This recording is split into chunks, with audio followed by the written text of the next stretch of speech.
But I am Sandra Bannon, and this is Sandra Bannon Fine Art, and I am pleased to offer this exhibit of Oxidation and Interpretation 10 years after Bethlehem Steel, and all the artists that are exhibiting, there are 8, and they all have done an amazing job at photographing an iconic place that I think everyone and their brother has photographed, either with their iPhone, with an 8x10 view camera, with anything that they could possibly photograph it with has been done ad infinitum. But I think the people that I chose to include in the exhibit have done it exceptionally well, and they have some kind of affinity or something that has attracted them to photograph the steel. I mean, I am not from Bethlehem, so I never had the sense of attraction that everyone else has had towards the steel, although my father did work at a steel mill in Philadelphia. So I do have a steel something in my blood. But since I've lived here for 15 years and have passed Bethlehem Steel, I'm from Bethlehem now. I've grown to love it.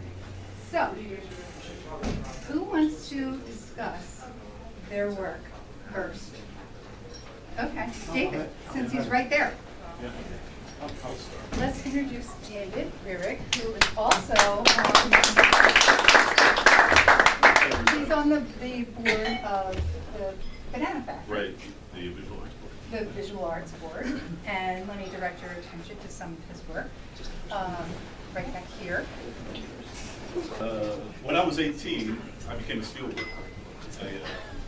I walked into that Lehigh gate with thousands of others, and I was destined to go to the labor gang, but fate spared me, and I landed up as a rigger. And working with the riggers was just absolutely great. I mean, these were a great group of guys. Learned a lot from them, and I got to talk louder. Yeah. The riggers really built the steel mill and rebuilt it. They were the contractors, the iron workers, the welders, the burners. They cut plates. They made parts. Everything was fabricated steel in a steel mill. There wasn't a lot of carpentry, and as a result, every day was an adventure because. Bring my friend. Because I never knew where I was going to be working, and I never knew what I was going to see that day.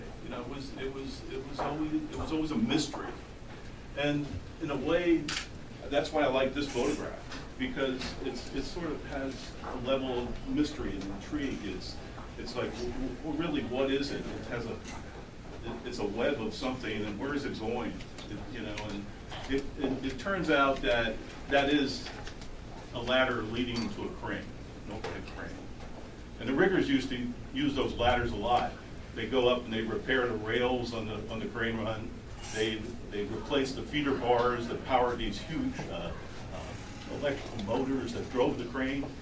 And they also used them sort of as a pathway to get to other more obscure parts of the factory. So that's sort of the story on that one. Now, behind Ed is a Made in America. Now that's sort of another mystery. Somebody may know who did that, but I don't. But that is chained to the blast furnace.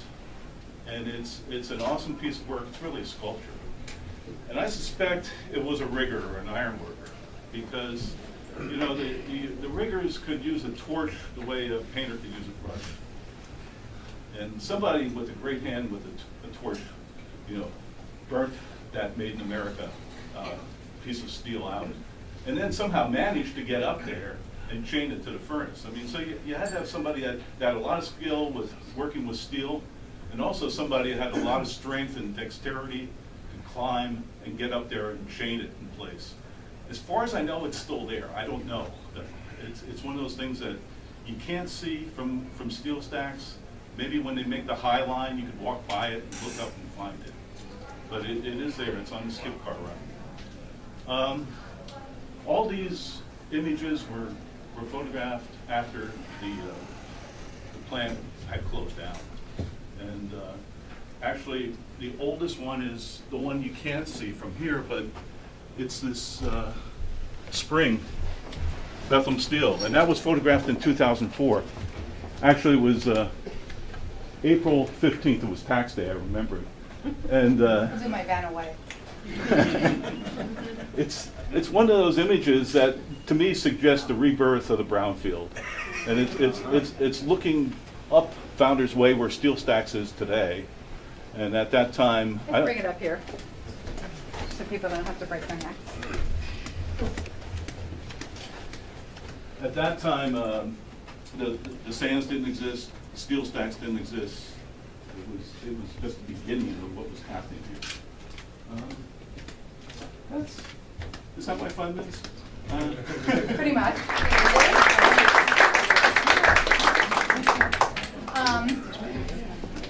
I'd like to bring up Peter Treber, who worked with the steel.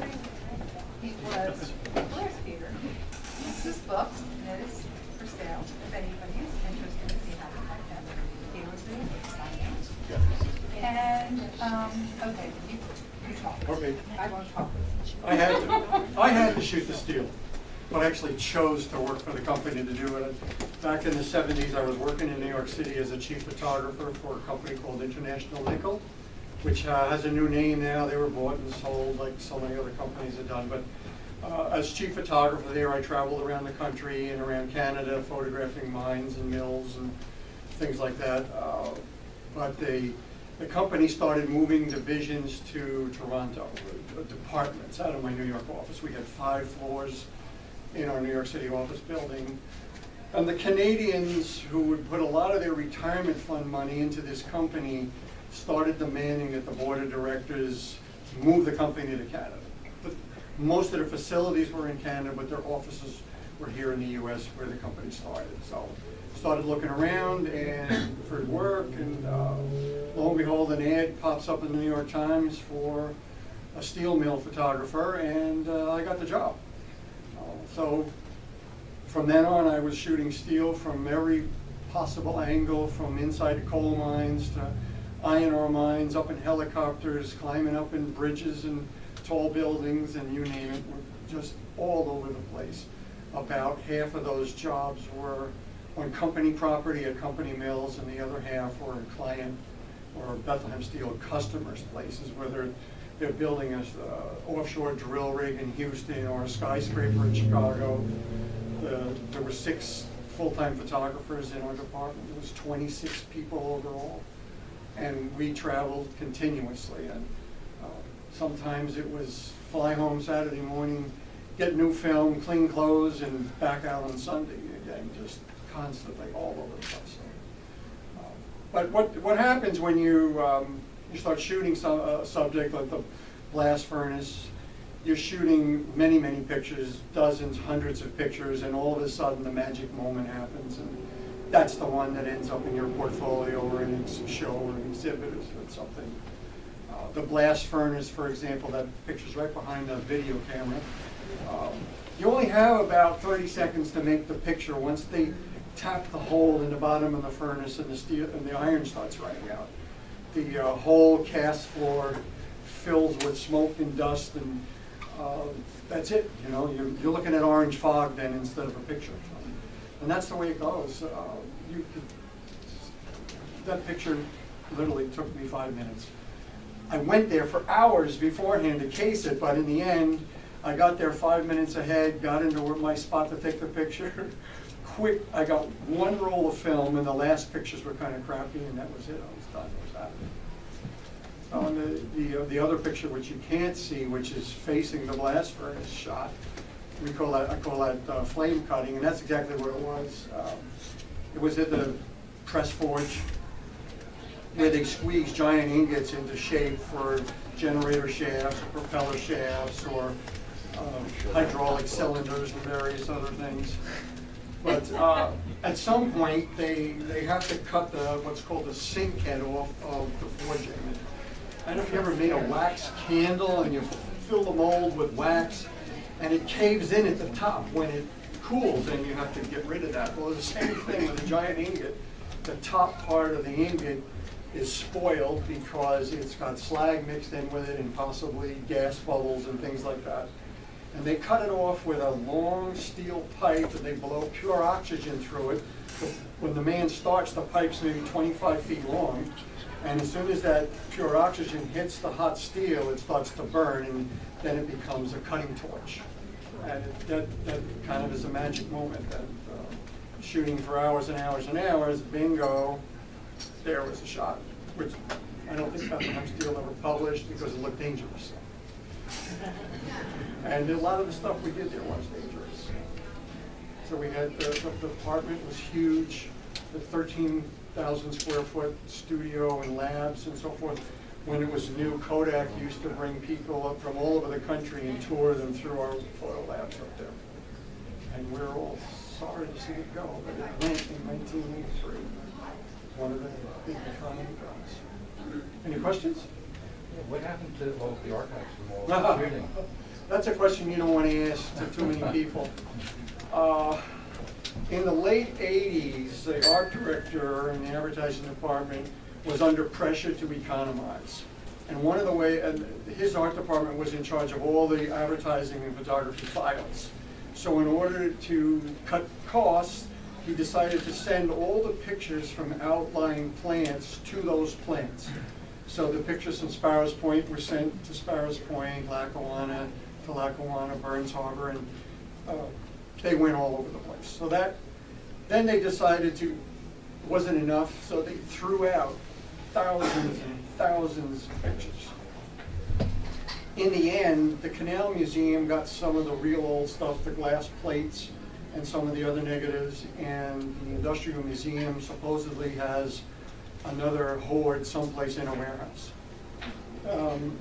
All the work that I have in the book was from my portfolio, stuff that I saved from when I was an employee, and then freelancing. Of course, I kept copies of everything, so I had that available. I guess I was lucky. In the last year, there was almost no work before they shut the department down. We knew the end was coming, but at least for the photo department. So I spent most of that year working on my portfolio, making prints, brought my own enlarger in there, and bought my own color paper. Instead of sitting in the office playing cards or napping, I went in a dark room and made prints. Anybody else? Okay.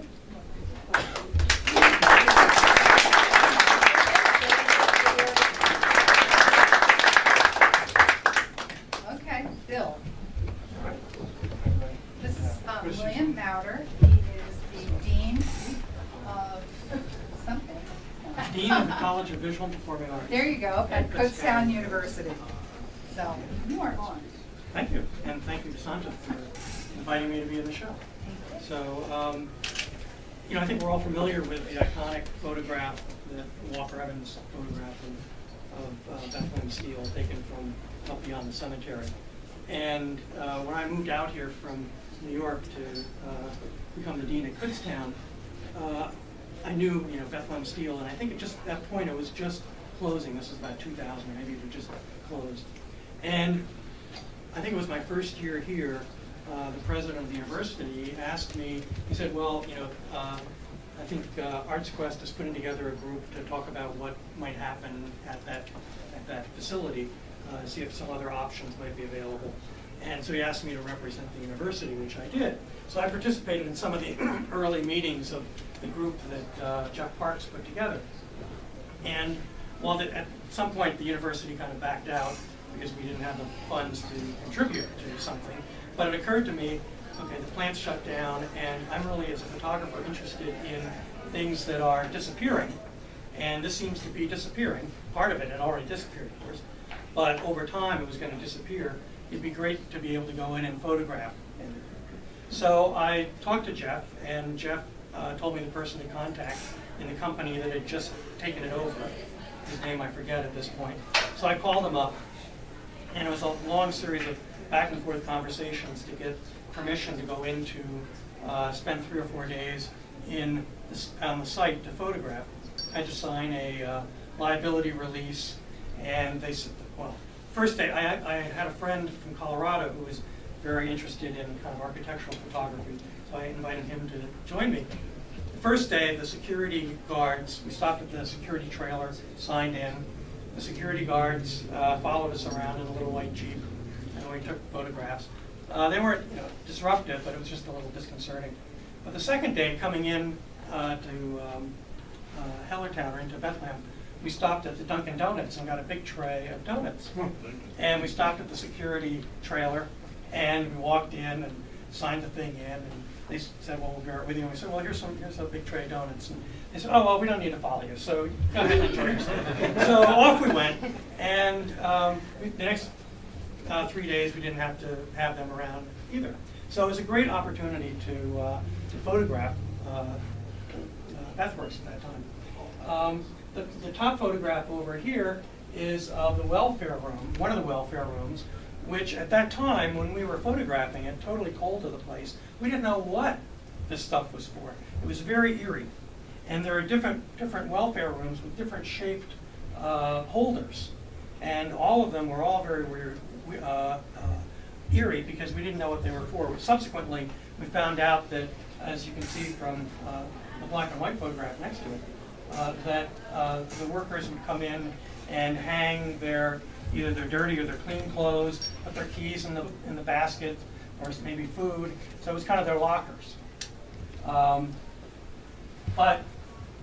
And then you'll see here there's some writing on it says Eric 1996 or something. But so that was kind of eerie in and of itself. The bottom one of the lockers, aside from the colors, which were very interesting to me, the Mondale Ferraro, this sign of hope of the workers, and there's also a sticker for the chair of the grievance committee of the union, right? So the sign of hope. And then above it, fuck you, is a sign of exasperation, of something that just kind of stuck out. And I wanted to get that as well. And this one, I think I just took because of this little brick house surrounded by all of this steel. And just the pattern and the colors were very interesting. In addition, some other prints that aren't here, what stuck out was that nature, even after a year or two, was kind of reclaiming this thing. There are trees growing in weird places. Here we have all the green weeds in front. So that nature was coming back to reclaim all of this in a way. And that was fascinating. So it was a great 4 days. I'm very glad that we were able to get in there and document what was about in many places, not totally at this point, but in a lot of places, to disappear. So, questions?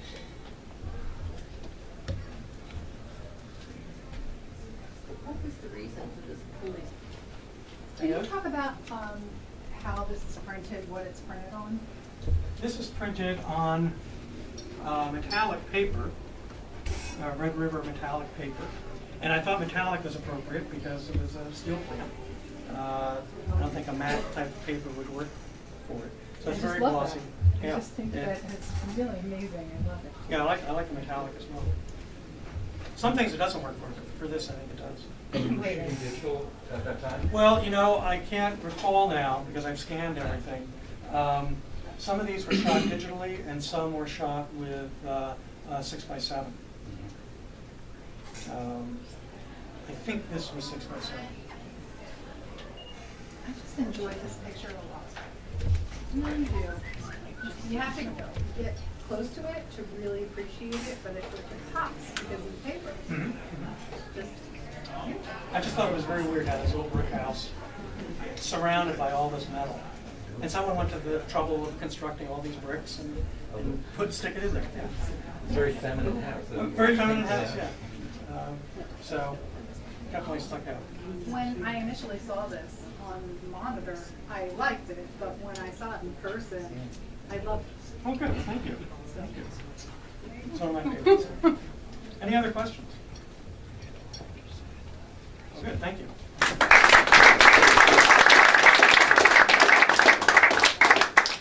Okay, who just has to speak next? Frank? Way to go. Yes. Do it. Do this thing. Good afternoon. Well, my vantage point at Bethlehem Steel is probably significantly different than most of the people who have talked or most Let me of the just people who say, have I'm been sorry, there. this is Frank T. Smith. With a T. the shade. Let me introduce him. Taylor. And this is his work. Voila, we're gonna wait again in here. This over here, to the right, which is the only photograph that I have in the whole show that shows the steel the way it is today. And this, which is very Walker Evans-esque to me, and I think it's really cute. Thank you. So, okay, I'm done. No worries. So anyway, my vantage point is different. I was not able to be in the steel plant. I did not work in there. So my vantage point is very different from many of the people who have spoke. But I will tell you, having come from this area, that I've always been intrigued by it. I would drive by it. I remember as a kid, my folks would periodically go by there and we'd see these red lights coming on and everything. And I thought, one of these days I want to get in there and see this place. So fortunately, fast forward, right after it closed down, I was able to go on some of the shoots that some of the people have mentioned here today. But the images that I'm showing you today are all within the last couple of years, just a little bit more of what it has morphed into. And I'll share a couple of comments with you on a few of the images. This one here to the right where you see the wheel, that's actually a class that I had taught at the National Museum of Industrial History. And we were fortunate enough to have some lights and some actors in there to create and emulate what it might have looked. And again, my vantage point is not accurate because I had not been in there. But this was done in the building right behind Northampton Community College. As is the other one over there in the red, that's a composite that I had a piece of steel pasted, if you will, or composited over the image to give it, again, more of a steel-like look. I forgot about that one, sorry. That's okay. It's not to mention this Walker Evan looking image. Dave, who spoke earlier, he and I do a lot of shooting together, and a less popular image of Walker Evans, but one that he had purchased at I don't know, the bookstore or something up in Bloomsburg, anyway, up the line somewhere, and we said, let's see if we can emulate that or find the location. So after an hour or so up and down the roads of the south side, we said we think we got it. And then once we got there, there was probably 2 or 3 hours of trying to get the right position, recognizing foliage has changed and a few other things, but that is my interpretation, if you will, of that Walker Evans image. So that's one that people make the assumption when you photograph something, you push a button, you walk away, and it's done. There's quite a bit of work that went into trying to capture the image as you see it there. And then fast forward to last year, almost exactly 1 year ago, the image there on the side, that's the color image that you see of what is present day from the steel stacks roof, and obviously a little different than what you see from some of the other images. But that's the short version, and I would welcome any questions. Thank you.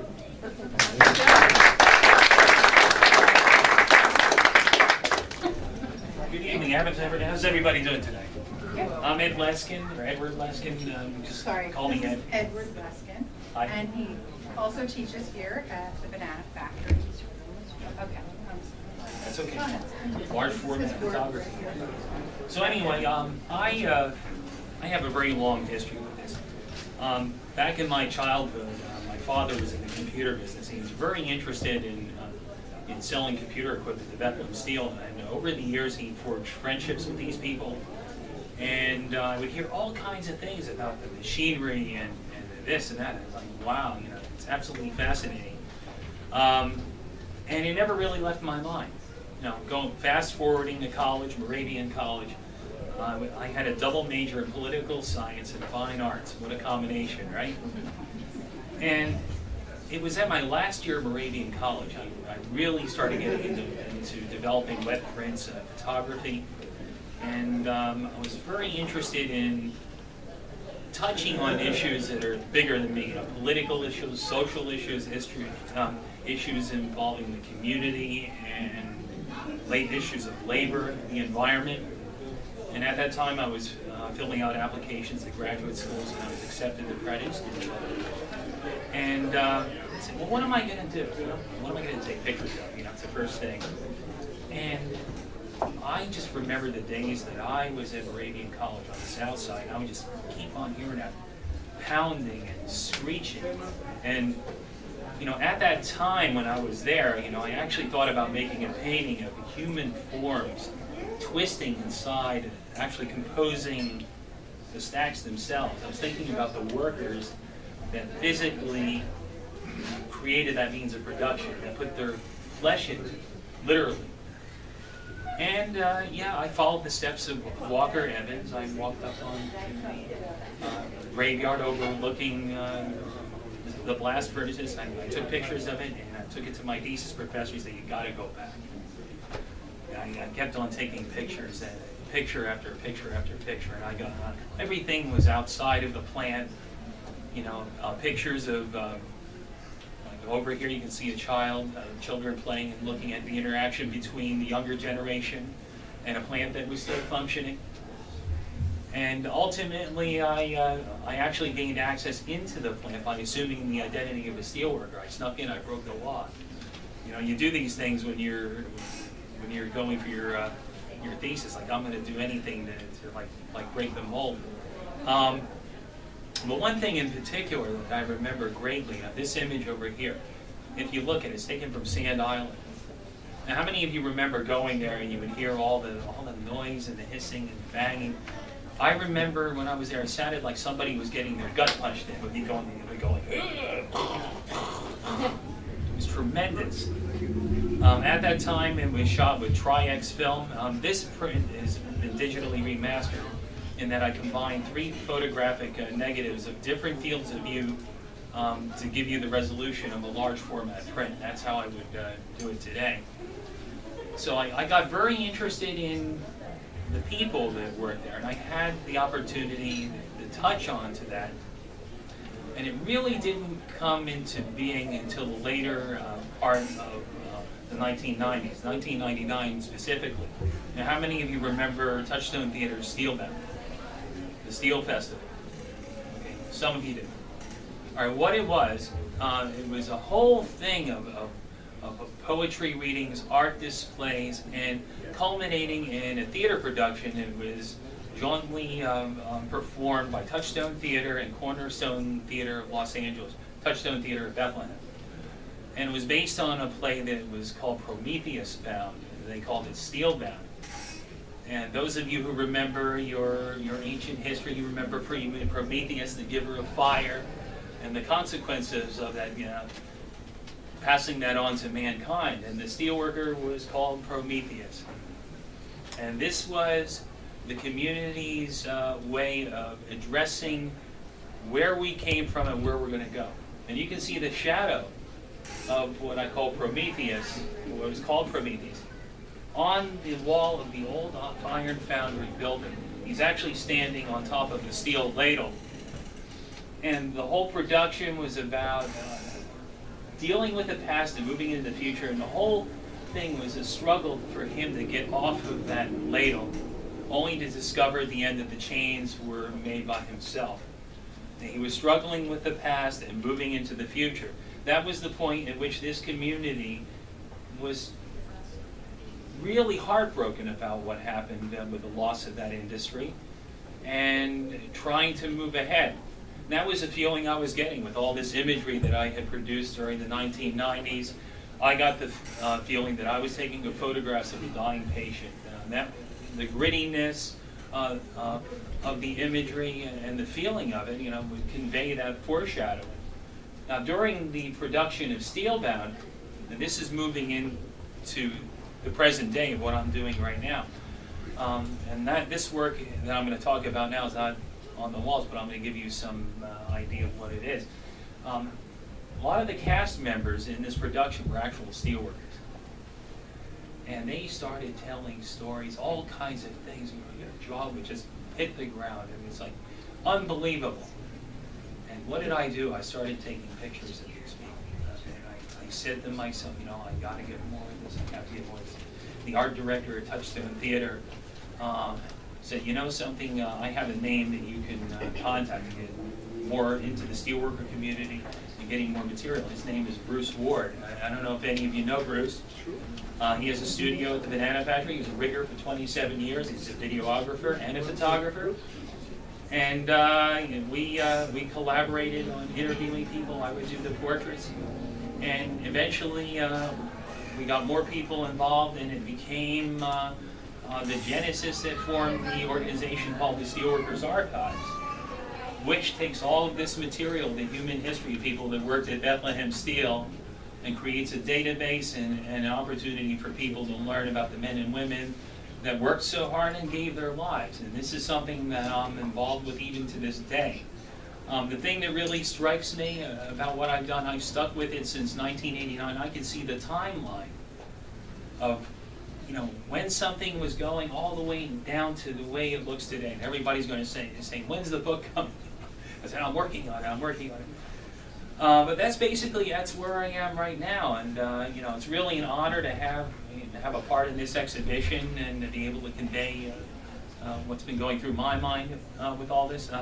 If there's any questions that you guys have about what I said. I think I talked myself out.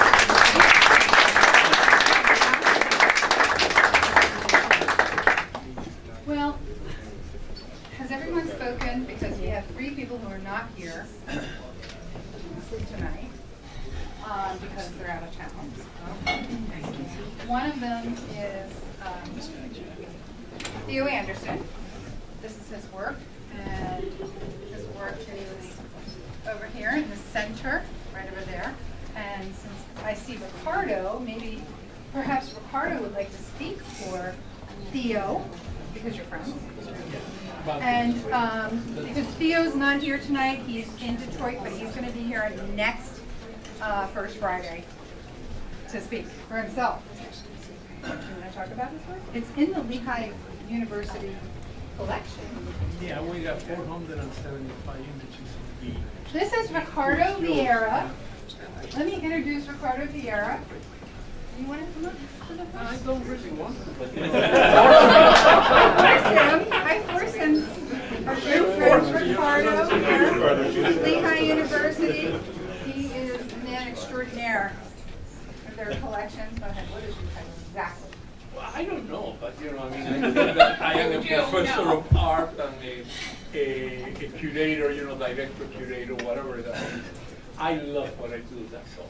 That is There you the most go. important thing. And he's collected a lot of this. Yeah, yes, now his family gave us, you know, little by little number of, we have, I don't know if I am exact, but over 400 images. And they are all in that period where he called, "Where is Joe?" You know, and you know the term Joe, you know what I mean, that was another term used for the steel workers. And he actually had permission and went inside, you know, this is in the middle of a lot of different, in another word, I say in the middle of a lot of things because it still belonged to the steel, but they were trying to sell it, correct me if I am wrong. They were, you know, they were in a different kind of thing.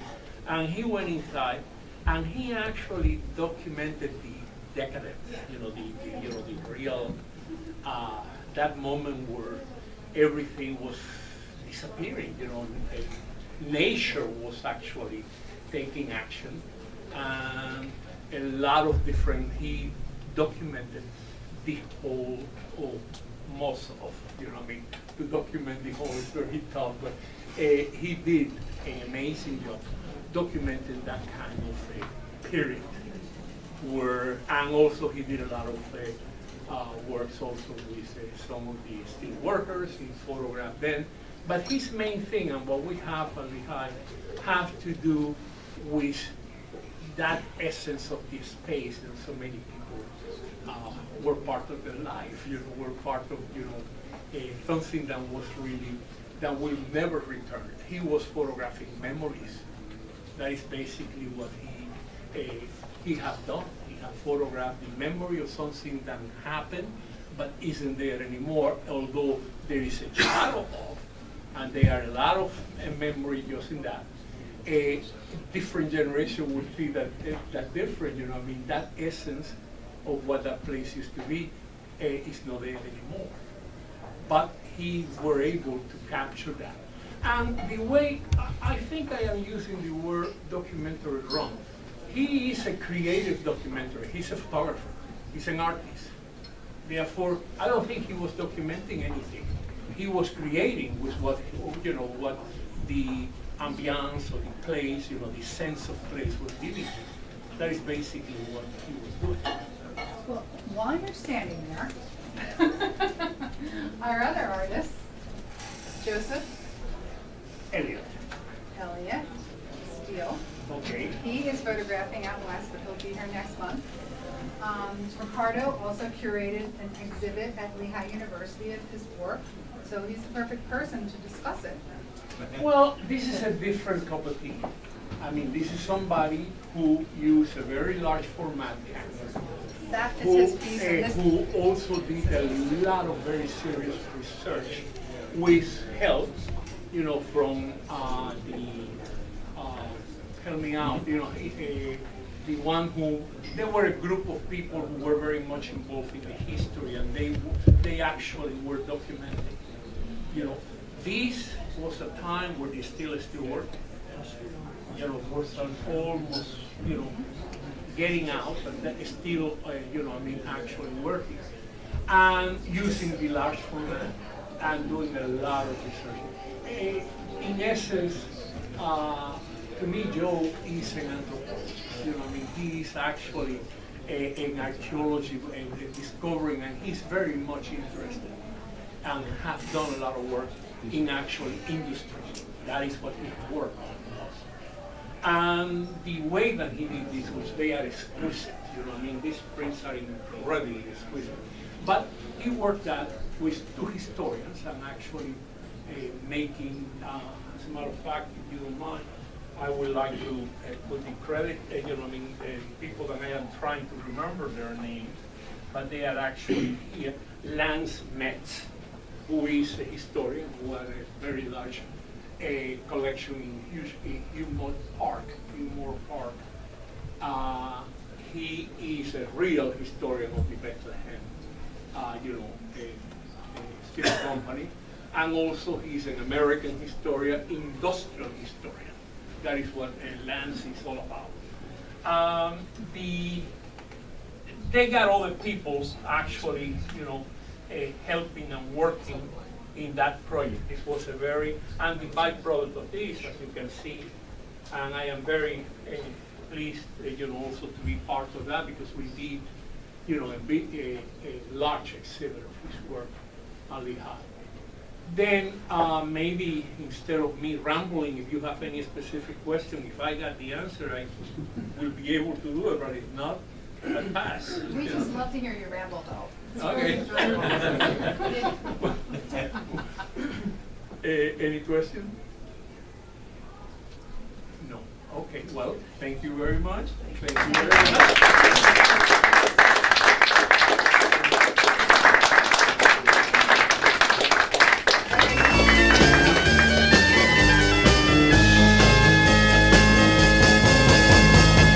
That it would be untrue. You know that I would be a liar if I was to say to you, girl, we couldn't get much higher. Come on, baby, light my fire. Come on, baby, light my fire. Try to set the night on fire. The time to hesitate is through.